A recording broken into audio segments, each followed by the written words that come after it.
Hey there, YouTubers!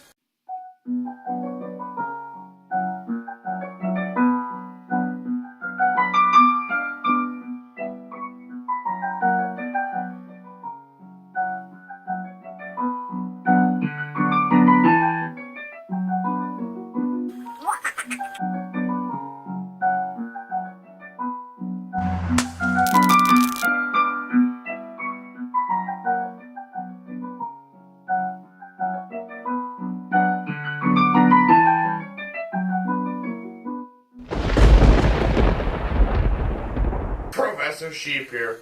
Welcome to another physics video. Now today's physics video is a little different. I mean, yeah, we're working with the air cannon as you can see, but it really isn't going to be a lot of math. At least, I hope not. Anyways, today's comes with a warning. Air cannons are very dangerous. This tank could rupture, because as I said in my last air cannon video, I built this out of the wrong material because I couldn't find the other material. Anyways, so, since the last time you saw the air cannon, I've changed the back on this. Now, I would bring it closer, but that's a pain in the butt. Since last time I did, I cut the back off, and placed it with a solid cap, because it was leaking a lot out of the back end, and Flex Seal just wasn't enough. And it still leaks. Bummer. Anyways, so, I haven't actually cut the barrel of it yet to the right size. The barrel's still too long. So it's going to be one of our first two tests, is to see if this longer barrel kind of affects the range a little bit. So let's cut to the next shooting. Alright, I know the air compressor is loud, but I'm just going to say something right now. This is going to be at 30 psi. Everything today will be at 30 psi, unless I determine that 30 psi isn't enough. Alright! Firing! In 3, 2, 1! Since you've last seen me, I have cut this mount off the butt barrel of the air cannon. Now, I might have to change the camera angle because I don't think you can see it anymore, because this is a good, probably, 18 inches? Yeah. Quite a bit off. Went from 63 to 45 inches. So you guys can do the math. That is taking into account that the air tank has to be 150 times the volume of the barrel. So let's see if that changes the range. So last time we did the range, it hopped right before the fence, right by the house. You probably can't even tell what the heck I'm talking about. But we'll see if this goes any further. Hopefully it hits the fence this time. I mean, it did last time, but it hopped first. Hopefully it'll actually hit it. Normally when I'm priming, you would hear the air compressor. But since I've resealed this, I filled it up too much. But looks like it's just now lost enough pressure that's going to be sitting at 30 psi. The air you hear is from the hose, not from the tank. I don't know where it leaks on this apparatus, but we're at 30 psi. So let's fire. In 3, 2, 1.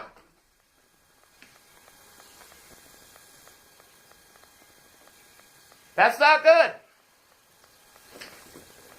The ball didn't go nearly as far as last time, which means I cut my barrel for no reason.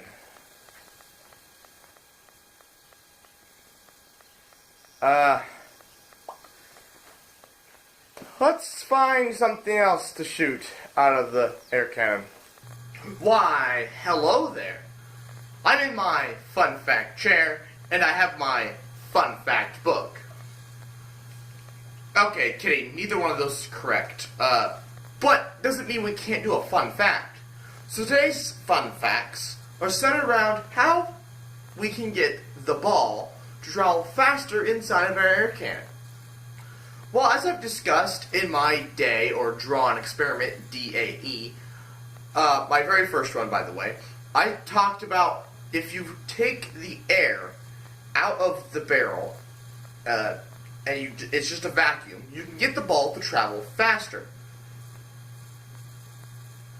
Well, since then I've also learned one other way we can increase the speed, and that is to replace the air that we're putting in the air tank with helium. Helium is a lighter gas, so it can fill that void in the barrel faster, meaning that it can push the ball just a little faster. However, helium isn't the lightest atom. Hydrogen is an even lighter atom, and it's a gas. So why not use hydrogen? Well, hydrogen is very flammable and reactive, and if a lot of people are afraid that it could just spontaneously just go boom if there's any sort of sparks. So you'd have to make everything out of plastic, which plastic isn't as strong as metal.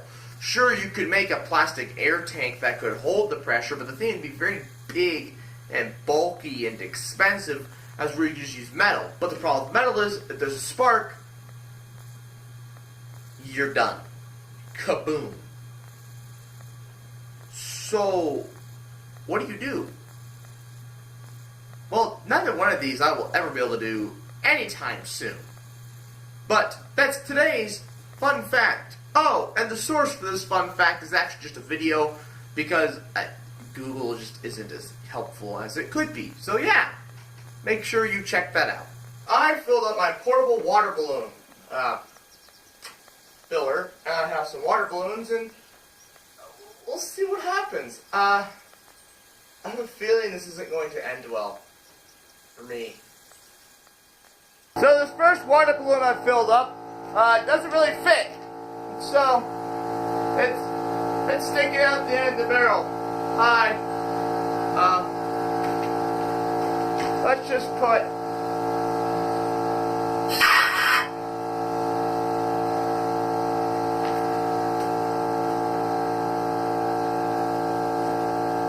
whoops.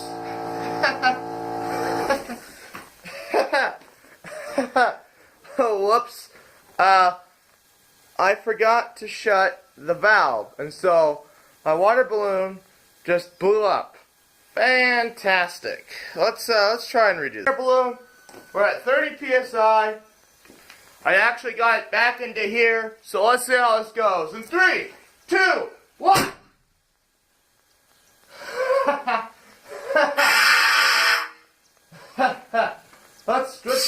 Let's dry out the barrel with the dry fire. 3, 2, 1.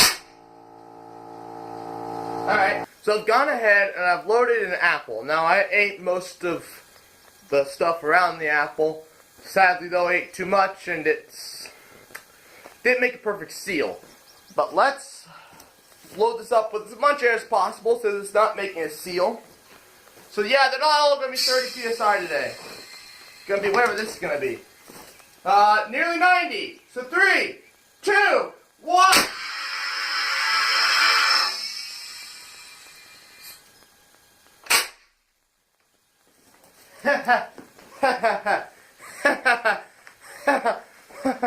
It went as far as the 30 psi tennis balls, so that was entertaining.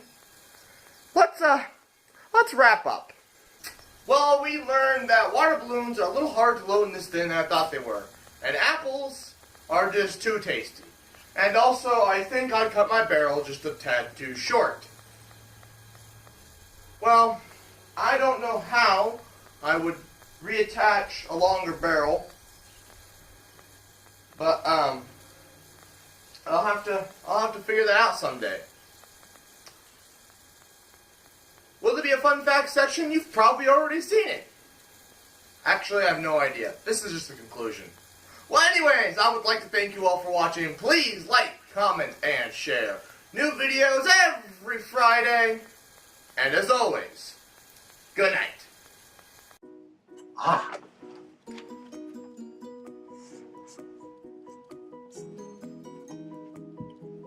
Oh, you're still here? Well, if you want to see more, check the playlist. And while you're there, please consider subscribing. Now, Marvel for 20 seconds.